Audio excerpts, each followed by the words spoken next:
Well, all right. Welcome to the Principal Notes Podcast. And we are here together, our co-founders, of course, Epps Primus and Dr. Wardell Hunter, and myself, Hodge Womack, here with the Principal Note Podcast, here with an excellent, wonderful, outstanding guest, the man of the hour, Dr. Phillip Luck. You talking about with over 3 decades of educational experience right here for you as a teacher, principal, human resources manager, all of those things. So you get the whole gamut right here from Dr. Luck. But let's go a little bit further in here. Dr. Luck started off at Tuskegee. That's right, Tuskegee. Tuskegee, and went from there to University of Minnesota and got his doctorate from the University of West Georgia. Got his doctorate in ed leadership. So we are excited to have him here. In school improvement. I'm sorry. And then he's been, in addition to being in the classroom and in the building, went to the district level where he was a program manager for Georgia Department of Education, so actually state level. And then also APS Leadership Division as well. And currently he's assistant professor. I'm tripping. That's why it's a conversation. Assistant professor in educational leadership at Georgia State University and a principal coach. So we want to just welcome you and thank you, Dr. Luck, for joining us here. Thank you. I appreciate it. Man, hey, can't get it. Hey, the interview got to go from here to all the way up there. It's so easy because But anyway, so with that said, man, we're gonna jump right into the next question. Our first question. Hunter, you want to take it away? Sure. Thanks, Dr. Luck, for participating with us today. No and I know you. We have a very close relationship. Don't do your usual. And I always admired your path in leadership too, because one day you were a teacher, the next day you were a principal, and that's always something that I admired with you. And because of that jump from being a teacher to a principal, I wanted to know for the audience, what mindset changes did you have to do in order to jump from being a teacher one day to being in the role of principal? Talk to us a little bit about the mindset shift that took place, and the positive and the negative things that came as a result of that. Yeah. Okay. Thanks for the question. So the mindset shift didn't happen overnight, but I very quickly realized that I had to shift from, when you're a teacher, you're responsible for your students in your classroom. That's like your bubble. And so every decision you made in your classroom, it only affected that classroom. However, when I shifted into leadership, which it happened fairly quickly, I realized that every decision that I made didn't just affect my immediate surroundings. Like, it affected every decision that I made affected something else. And that took some trial and error and some learning. So whereas I thought I was making a decision and putting out a fire here, it didn't just stay there. Every decision I made affected something else in the building. And that's not something that I made the switch overnight, but I very quickly learned that and had to make those shifts along the way. Can you walk us through a moment, man, when that occurred? Like, what? Give us a situation where you actually had to go through that. Yeah. So, situation that stands out to me was my first year as a principal. So when I was a teacher, and this is a perfect example. So when I was a teacher, I was an elementary teacher, and I always felt like, and elementary teachers are responsible for 5 or 6 subjects. And I always felt like if I could just focus on just 1 or 2 subjects, and I could really go deep in those 1 or 2 subjects. And like, I always wanted to departmentalize when I was a teacher. So when I became a principal, I decided to, now there's a little backstory to this, because I literally became the principal of the school that I became principal at. I became the principal the week of pre-planning. Like, my interviews were the week of pre-planning. I was named the principal on Friday evening during open house, and was the principal on Monday. Now, at the same time, I was at that school for 2 years prior to becoming a principal. So that was another shift I had to make, because I was colleague, and I was, best friend and everything. And then I had to make that shift from being colleague to supervisor overnight. So there were several shifts that I had to make. But like one thing that I did that first year, which was a huge mistake, and is leadership lesson, leadership 101, never go in making any huge changes. Well, going back to my departmentalization idea, I decided after about 7 weeks of school being in session that I was going to have the fourth and fifth grade teams departmentalized. But they had 3 weeks to pull it together before the start of the next quarter. And so what I did was I went through the data, the school student achievement data, and I decided based on test scores, okay, teacher A, you're going to teach this, teacher B, you're going to teach this, teacher C, you're going to teach this. So I got with the teams. I told my leadership team what I was going to do, and then I just did it. I met with the teacher, said, this is what you all are going to do. And then I met with the students, the fourth and fifth grade students. They were so excited because I tried to pump it up like it was going to be like a middle school thing. And then not only that, I told the students they were going to transition class to class, but told the teachers they had 3 weeks to get it together. And so, there was a little bit of grumbling, but they did because I was the principal and this is what I said. And so they did it. And and we did it. And for about 3 weeks, it was a disaster. It was horrible. And the idea was a great idea, but the implementation was horrible. And that was 1,000% on me. Because there were several things that I didn't do. First of all, I didn't take the time to plan it. Second of all, I didn't get buy-in. I didn't get their ownership. I didn't allow them any say on what they were going to do or what they were going to teach. The first mistake I made was I told my leadership team or my admin team around me what we were going to do. Now, knowing me, I probably asked, hey, what do you all think? Just because that's my personality, but my mind was already made up. And when things came to a head, and because the kids were losing time in transition, it was just horrible. It was that the kids loved it. They didn't realize they were losing time in transition, but the teachers knew, the parents knew. And so what I had to end up doing, what I was faced with was, okay, I knew it wasn't working, but do I save face or do I try to save face and push through because this is something I said we were going to do? Enforce it, or do I recognize that it was a mistake and I needed to pull back from it? So ultimately, long story short, I decided to acknowledge the mistake that I made. So the same meetings that I had with the students and with the staff and even with parents, I had to go back and say, hey, listen, this was a great idea. However, I didn't give enough time to plan. And, so we may revisit it later on, but we're going to pull back and go back. And the, students were, they were upset or whatever. But I think the lesson learned from that, there were several lessons learned from that, because when I went back to my administrative team and said, hey, we know this isn't working. And I remember my AP saying, yeah, I kind of knew that wasn't going to work. And I remember when she said that, and I was like, it kind of caught me off guard.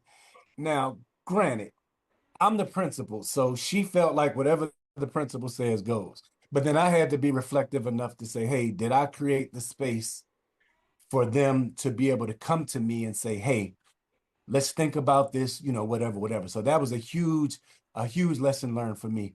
And so when I did that, I think when I did go back and acknowledge my mistake, and I remember telling my AP and my immediate team around me, my instructional coaches, hey, no matter what decision I make, and even if you agree with it, I need for you all to play devil's advocate and help me see all sides because I have blind spots, obviously. And I remember telling my AP, like, listen, even if you agree 1,000%, I need you to help me see the other side of this, the things that could come about that I'm not even thinking about. And I did the same thing with the whole leadership team. And, once I did that and I created that safe space and opened myself up to that, we really took off. And so decisions, like I remember another decision after that, like the following year, similar decision. I could talk about that more later on, where I did the exact opposite, and it proved to be the exact right thing to do. But I think it took that hard lesson learned that first year for me to know what to do moving forward. And so now, like even when I'm coaching and talking to principals and talking to my students, I'm sharing some of those mistakes with them so that they don't do, what I did to, to another extent. Let me follow up with you on a question that we asked previously related to your transition from the teacher to the principal in the same building. What advice would you give to an aspirant who may have that same opportunity to move up inside of a building that they're already in versus going to a new school? Yeah. So recognize that your mindset is going to have to shift. And some of those friendships that you have, you could keep the friendships, but they are going to have to shift. And I'll give a perfect example. There was one teacher that he and I were extremely close as colleagues. But when I became principal, some of that had to shift because I had to hold him accountable. Now, fortunately, he understood that completely. So like if he was late or something, or, if something came up and I had to put something in writing or write, he fully understood that. But not everybody's going to do that. So you're going to have some thick skin and be able to handle some of those relationships shifting. If you're not able to handle those relationships shifting, then you may want to think about it. Do you want to stay in that building or go somewhere else? Because people are so used to you being one way. And then you're going to hear some of this, oh, now that you have this position, you've changed and all of it. Well, yes, I'm supposed to change because I'm in a different position now. But I will say relationships matter. And so the people that know you, trust you, know what your heart is about, when you make that shift, they understand and they should be able to make that shift along with you. But just know up front, everybody may not be able to make that shift, and you have to figure out how you're going to handle that. In your leadership journey, talk to us a little bit about how emotionally or mentally unprepared you were for experiences that you encountered. Yeah. So I think what helped me more than anything else is, like I said, relationships matter. But the one thing that I just did not anticipate or realize, because quite honestly, like when I was a teacher and principals were leaders were making decisions, in my head or the other people, I'm like, I don't know why he or she did this. I don't know why they did that. But it was because I was thinking from my perspective, with my lens, with my view. When I had to sit in that seat and make all those decisions, I very quickly understood why some of those things happened. But it took some hard lessons for me to get to that place. And again, being in the same building, and that just adds another layer too. It's already hard making the shift from teacher to leadership. And I, quite honest, like I was never an assistant principal in my building. So I literally went from, at that time, I was EIP teacher. So I had a little bit of flexibility and was able to do, and I was also the SST chairperson. So I did have a little bit of leadership experience in that way. And prior to getting to that school, I was at a small, very, very small private school with like 100 students. And the second year that I was there, I was the quote unquote principal of that school, but that was a, different situation. But when I got to the school in APS that I became the principal of, again, I was there for 2 years prior to becoming principal. But Dr. Hunter, to your point, there's going to be a lot of times where people are going to transition and move up in their same building. And my advice is just be prepared for the shift that you're going to have to make in leadership and holding people accountable, because you're going to hold people accountable in a very different way. And moving up in the same building, it's a blessing and a curse. And it's a blessing because you already know people, you know their you know their working styles, you know all of that. But that can also be a curse because because you don't have to spend a whole year trying to get to know people. You know them. But that means you know their good qualities and the things that they need to work on. And so just be prepared to deal with that, and be prepared for the people that may not be able to make that shift with you. I hope that makes sense. Oh, it made perfect sense. And I just want to follow up with you on that. So how did that situation impact your actual decision making? Like, how did that factor in? So with the example that I just gave, oh yeah. So when I had, and obviously had to make decisions along the way. And I'm so glad that I had that experience my first year, because that helped me moving forward. So I remember there was another time where I really wanted to shift some of the things that was happening in the classroom based on like what was really. So when I was SST chairperson, I noticed that 80 to 90% of the referrals that were coming were for the boys in my school and not the girls. That very much informed how I looked at data moving forward. As a matter of fact, that became my dissertation topic. So one thing that I wanted us to do was really look at gender learning and learning styles and things like that. And the data spoke volumes about what needed to happen. So when I got some, we got some data back, and it was interesting because the school where I was principal was a well-liked school, pretty popular school, whatever. However, in looking at the data and looking at it through a gender lens, our girls were doing so well, it masked how poorly some of our boys were doing. But the data was reported as a whole, so it didn't look that bad. Now, thinking back to the departmentalization decision that I made, where I looked at it and I said, this is what we're going to do. Well, this time I said, you know what, here's the data. I think I already know the answer. However, I need to get ownership and buy-in if we're going to move in the direction that I think that we should move in. So I brought the data to my admin team first, then my leadership team, and then the staff, and asked questions. What do you all notice about this data? And there may have been some times where I had to gently nudge, well, look at the gender. Look at the gender. What do you notice about this? And it was very, very eye-opening for them, very eye-opening. So once they saw the problem and they acknowledged the problem, okay, what are some of the things you think we can do about it? And so long story short, it all of a sudden didn't become a luck problem. It became a school problem. And it became their problem because these things were happening in their classrooms. I wasn't teaching any of the students, they were. So getting them to own up to it, bounce ideas off of each other. We had a book study on it. And so complete ownership. And because of that, we just really, really took off. Our boys were doing so much better based on some of the strategies that we implemented. And there was a lot that we did with that, but lesson learned was to the people that you're leading, they have to have some buy-in and ownership in whatever you're trying to do and whatever you're leading. You're not managing, you're leading. And part of leading is inspiring people and getting people to understand what the issues are and how they can be a part of the solution and not just forcing things on people. So that's just an example that sticks out in my head. Man, that was perfect. It leads us right in. You answered the next question. I'm sorry, Epps, you want to jump in? Well, no, I was about to say, we were talking about his experience. I wanted him to just summarize it in one word. If he had to summarize his experience or his points to ponder, what would that be?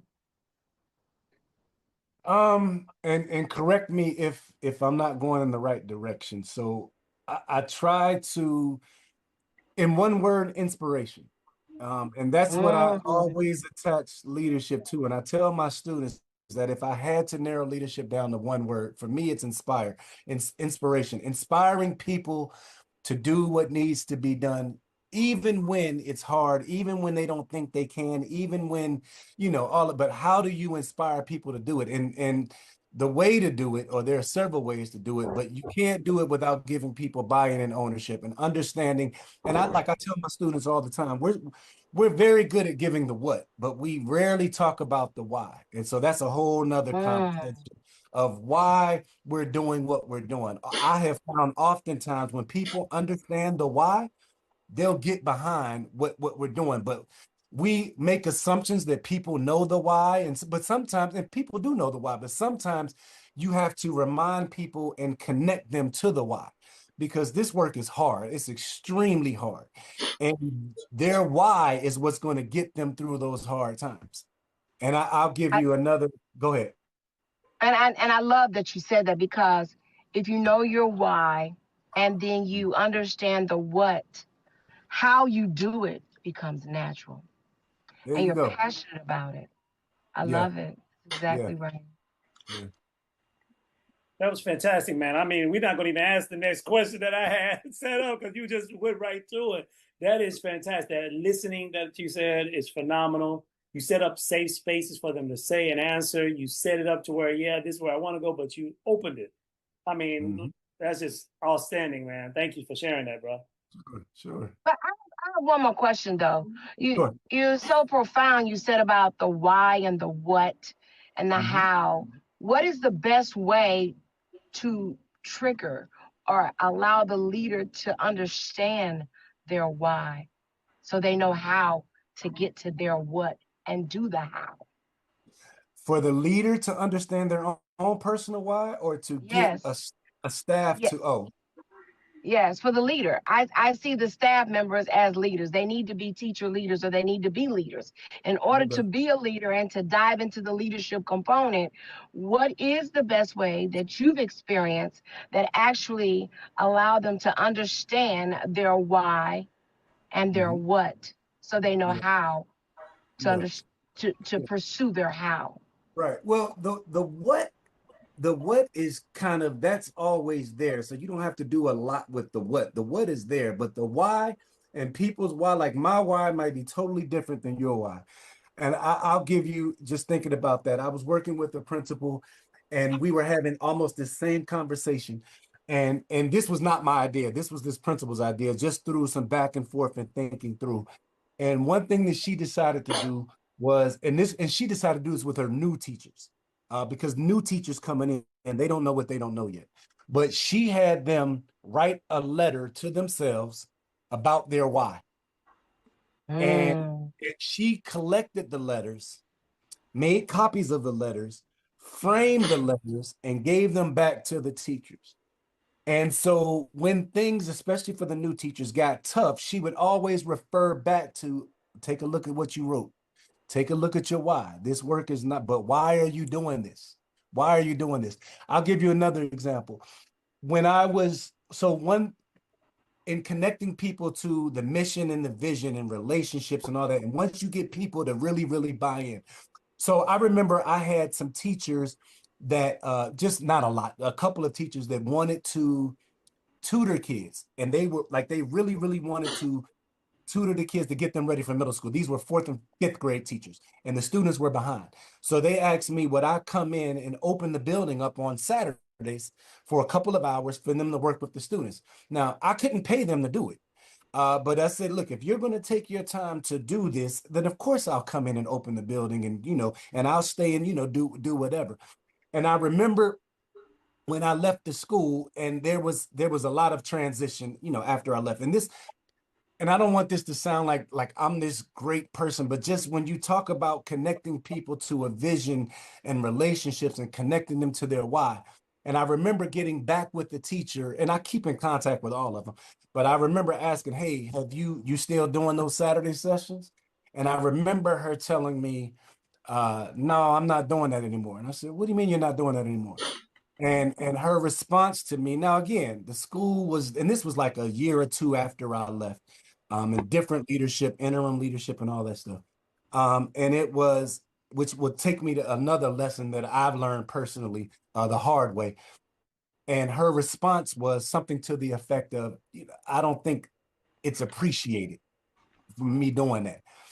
And I remember connecting her back to her why, like, well, look, were you doing that for me? Because of me and you thought that I was this great person or whatever, or were you doing this for the kids? Why were you doing this? Now, if you were doing this for the kids, then you need to continue doing that. And so I had to ask her about her why and reconnect her to her why. And I remember her like, you know what? You're absolutely right. But again, it goes back to relationships and connecting people to their why. And I think that was a reminder of, she fell back off of her why for a little bit, and I had to remind her of that. Powerful. And again, not because I am this great person or nothing like that, but you are. But you are, man. Come on, you are. now. Let's not get it twisted. It's building a culture in a climate, and I can tell you, like, the leader that was there before me, she set me up so, like, the leader that was there before me was phenomenal, to the point where when she left being the leader, I was the main one saying, oh my God, what are we going to do? Had no idea that I was going to end up becoming the principal. So again, some things were already put in motion. So I didn't create all of this stuff. I just, but I'm a huge believer in culture and climate. Like if you can have all the best strategy in the world, but if your culture's not right, if people don't believe in what you're doing, if people don't feel appreciated, if people don't feel like they have buy-in, all that other stuff don't matter. So. You sound like an SEL ambassador. Welcome to the team. Dr. Luck, Yes. right before I got on this podcast with you, I was having a conversation with some other leaders through a coaching experience, and we were talking about some of the things that we weren't prepared for when we entered leadership, whether it's building leadership or district leadership. We spend a lot of time talking about the political things that we just didn't. The books didn't teach us this. Oh, no doubt. Yeah, I have that written. Our coach didn't teach us this, but we had to experience them. Talk to us a little bit about some things that you see in your students or leaders that you deal with that you kind of feel like they were unprepared for, if you will, prior to them experiencing the role. Yeah. I think one of the biggest things that I see and that I talk about a lot, and through no fault of theirs, because they just haven't experienced it yet, is being self-aware and understanding and acknowledging what are you good at, what are your strengths, and what are the things that you need to work on. Now, the one thing that I see, especially with new leaders, like I coach a couple of principals and some principals that are brand new to the role. And one thing that I see, and I went through this myself, like even my first year as a leader, because you feel like the district selected you to be the leader. So you never want to put yourself out there as I don't know, or I need help. And so what ends up happening is especially new leaders will get in and just try to figure things out on their own because they don't want to be embarrassed. They don't want to say they don't know or what have you. And so I see a lot of, and especially with new people coming in, like they already have the mindset of what they're going to do, how they're going to do it, and do not realize that there's so many factors that come into play, and you have to be flexible. There are going to be, but they think that every decision that they make is black and white, and I'm gonna make this decision, then move on to the next. And it rarely works out that way. And I learned that lesson. I learned that lesson myself. So for aspiring leaders coming in, and I tell them all the time, acknowledge to yourself and even to the people around you what you are great at and what do you need to work on. And then intentionally, now this takes some ego dropping some ego, intentionally surrounding yourself with people who have strengths that you don't have, and creating the safe space for people to push back, which is what I talked about earlier. But again, that takes some dropping your ego just because you have the title and recognizing there are people around you that may have better ideas than you. So that's one piece of advice that I tell my students all the time, and new leaders, that it's okay not to know. It's okay to ask questions. It's okay to say, hey, I'm not sure, but let's figure this out together. Absolutely. So what's some of the things that, like, we talk about culture, which is so very important. What are some of those other things that they need to know that if they don't have that too, it will fall? So what are some things that you would say, hey, you gotta make sure you're straight on those things? Yeah. So like around instructional leadership and just visibility, aligning your calendar with what you want to do. Like I was talking to one of my students offline who just became an assistant principal this year. And when I say just, like maybe a month or two ago, and we all know how stressful the spring is. And she was really, really struggling, but she didn't want to have this conversation with a principal because, again, she didn't want to look like she didn't know what she was doing. And she was saying she was having the hardest time getting in classrooms because she was putting out fires everywhere. And I said, okay, do this. And we were on a Zoom. I said, okay, share your screen with me. All right, pull up your calendar. She said, what do you mean? I said, pull up your calendar for me right now. Your work calendar, pull it up for me right now. She said, well, there, I said, no. Pull it up for me right now. Let's look at your calendar right now in this moment. And it was, a meeting, district meeting here or whatever. I said, okay, well, you say you need to get in your classrooms. Where is that on your calendar? Like your priorities have to show because, and the reason why I did that was because she said she lives by her calendar. I said, okay, well, if you live by your calendar, then where your priorities should show up on your calendar. It can't just be you putting out fires or you going to mandatory meetings. If getting in classrooms is important for you, you have to put it on your calendar since you say you live on your calendar by your calendar. So that was and when she did that, and I said, well, let's just start small. Let's just start with next week. Let's just put some things on your calendar. And so we did it, and she tweaked it or whatever. But after that, and just checking in with her, she said, "Oh my God, this week felt so much better because she felt like she was successful in doing what she said she needed to do." So that was a very small one, but that was very very effective. Man, that's huge. That's huge. Because if we're not teaching and learning is what we're all about. That's our core business. Yo, Right. that's tight. Thank you for sharing that. Yeah, and also another one. If I could just add another one is like know yourself. Know yourself. And I tell my students this all the time. I'm a morning person. I know me. I can get up at 5 in the morning. I get my best work done in the morning. After lunch, it would take me 3 times as long to do something that it would take me to do first thing in the morning. So for leaders, who are in buildings, like if you do your best thinking and your best work in the mornings or in the afternoon, set your schedule there as best you can. Now we all know there are going to be things coming at you, but when I say be visible, get in classrooms to be able to give people feedback and real feedback. So yourself. Is the mornings the best time for you to do that, or is the afternoon the best time for you to do that? When there's a lot of paperwork, we know that paperwork comes. If you knowing yourself, knowing your schedule, when's the best time for you to get? Now again, we know there's going to be some times where things come up, you have to do it in the moment, but that's the thing about knowing yourself and being honest with yourself. What are your strengths? What are your areas of growth? And then turning your leadership and the things that you do, trying to frame it around those things. And if you're not good at being detail oriented, well, as a leader, then you have somebody on your team that is detail oriented that can help you with that.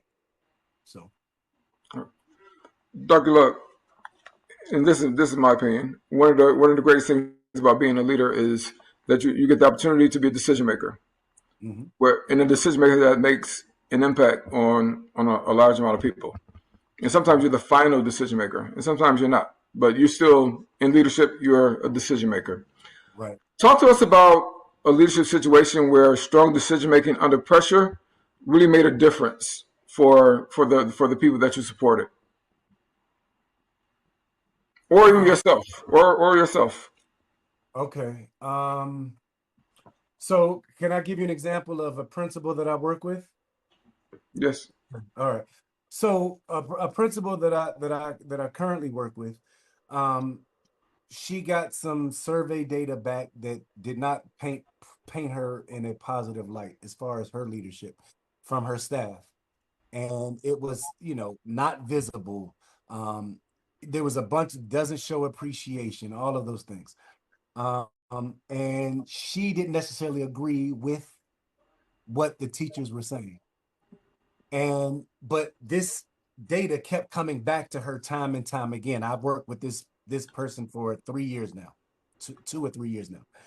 And so finally it became a point where you could, and I told her, listen, even if you don't agree with the data, even if you don't agree with what people's perception is their reality, and even if you don't agree with it, that's their perception. So you can keep ignoring it like you've been doing, and you see what's been happening, or you can address it head on. So long story short, she addressed it head on and she acknowledged, but me talking about my mistakes, like that departmentalization thing, how I had to go back and apologize, whatever, she did some of that. And she went back to her staff and said, listen, I messed up in this area.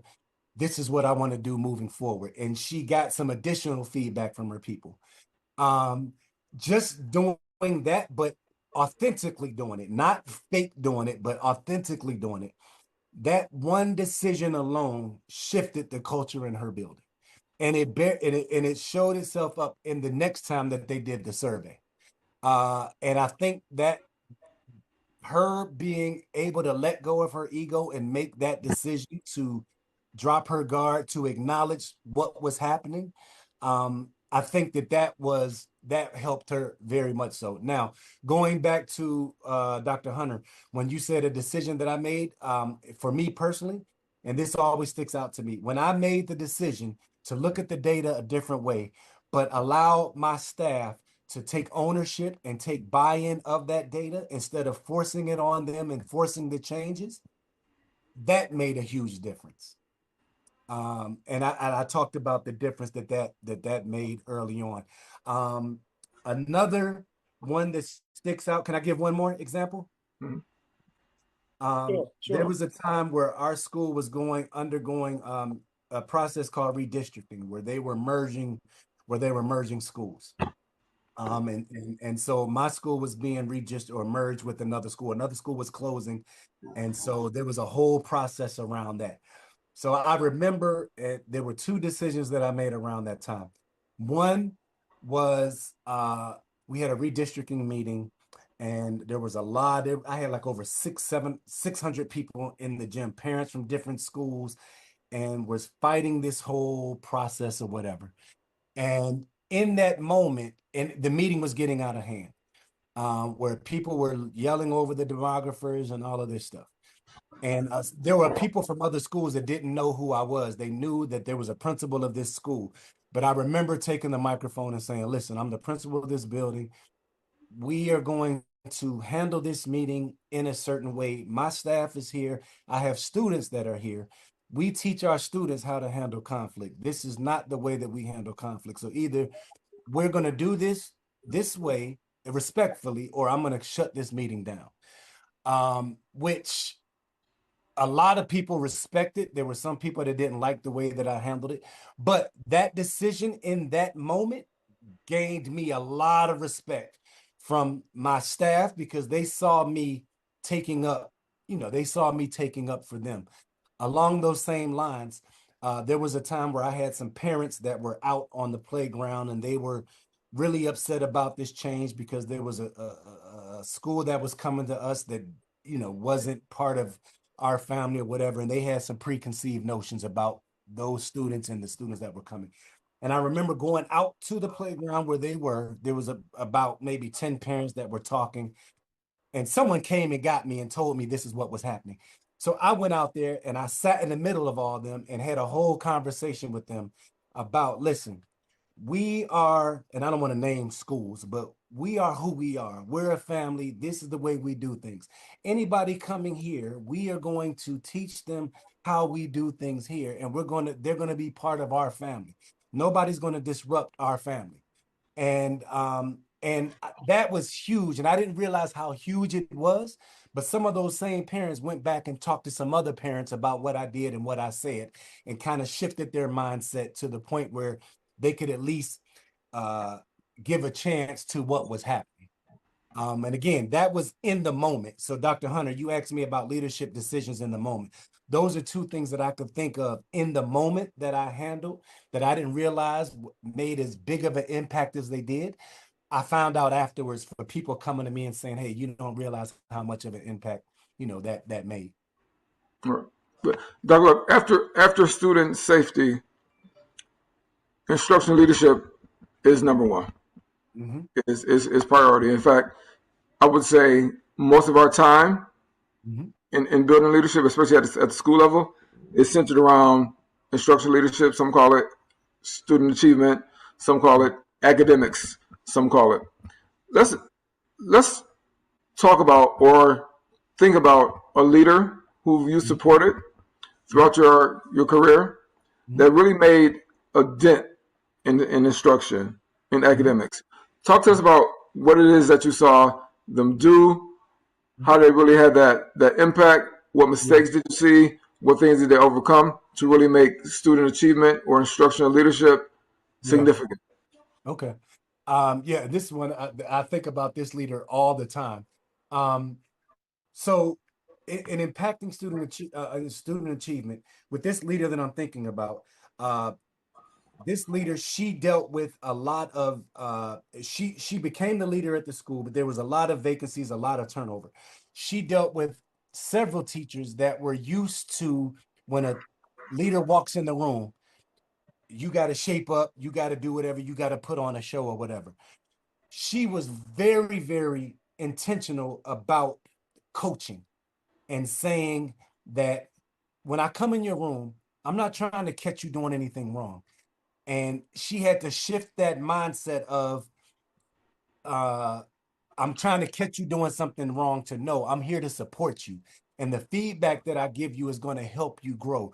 Not only that, but any feedback that she gave, and she wanted to see them do it. And I remember with one teacher specifically, it was a brand new teacher. She went in several times and modeled what she wanted that teacher to do with the students, knowing that she's the principal, so she's going to get a different reaction. But her feedback was always centered around, I'm trying to help you get better. I'm not writing you up for, if this. And one thing that she did that we talked about a lot was when she gave feedback to the teachers, or when she met with the teachers about their lesson, she always started with, how do you think the lesson went? Instead of jumping into, this is what I saw, how do you think it went? And just that one move really helped the conversation, because teachers, people know, but she had to create that safe space where if the lesson didn't go well, it was okay for them to say, yeah, that part didn't go well. But she had to create that safe space. So, and then she not trained, but she made sure that her APs, her coaches had that same mindset. When we're in classrooms, we're giving feedback and we're helping people get better.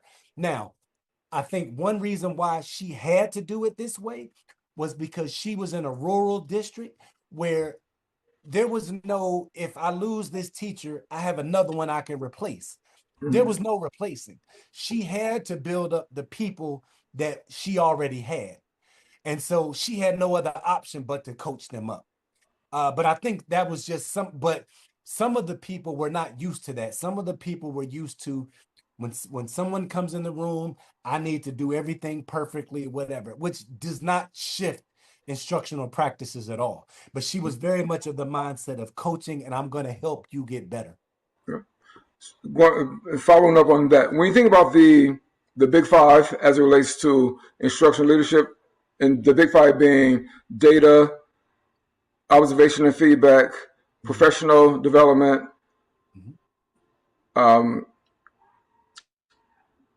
PLCs or collaborative team meetings, and instructional coaching, which of the five do you think is the big lever that you think people should really spend a lot of time on in order to move that needle? You mentioned professional development, professional learning, or PLCs.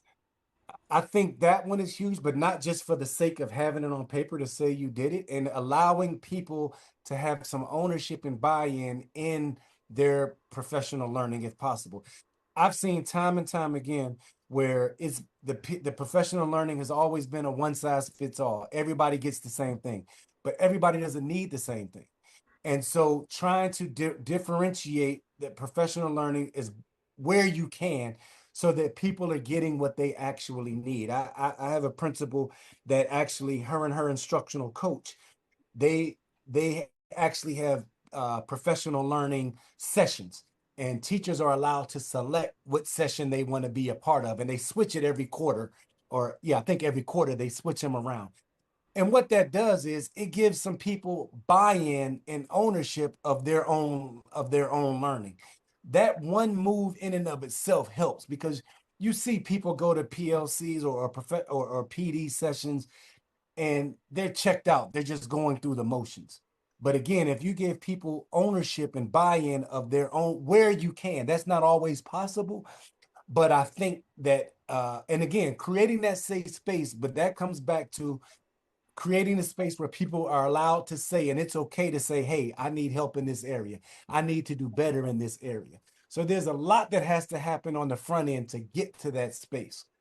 Trust is a big factor, and people being able to trust leadership and knowing that things aren't going to be held against them, or if I say I don't know or I need more help, that's okay to say that. And then obviously being visible, being in classrooms, and not just being in classrooms for the sake of being in classrooms, but giving authentic and meaningful feedback, and then following up with that feedback. I think your trust brings us to a great segue. Absolutely. Absolutely, man. As we wrap up, Dr. Luck, you shared so many great nuggets here and gems. Just one more gem that you could just, if you a new leader, aspiring leader, just saying, hey, I'm in this seat, just learning, what's one note for every current or aspiring leader? What would that one note be that they could just take and run with?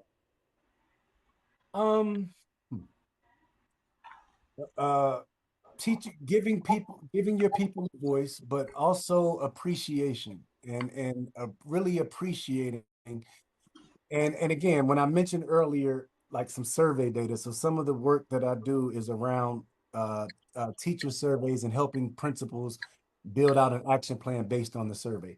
Time and time and time and time and time again, I see where people do not feel appreciated for the work they do. And they may get it during Teacher Appreciation Week or whatever, but it doesn't feel authentic or genuine to the staff.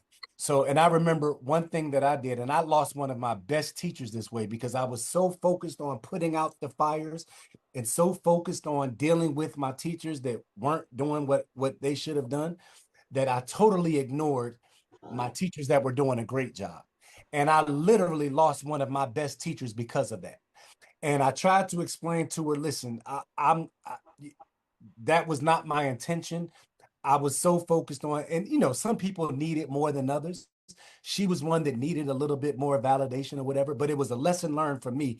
Don't focus so much on putting out the fires and all the stuff that's wrong that you don't acknowledge what's going well and the people that are doing well in your building, because that's how you're going to keep them doing what they need to be done. And you just can't assume that they know that you appreciate what they're doing.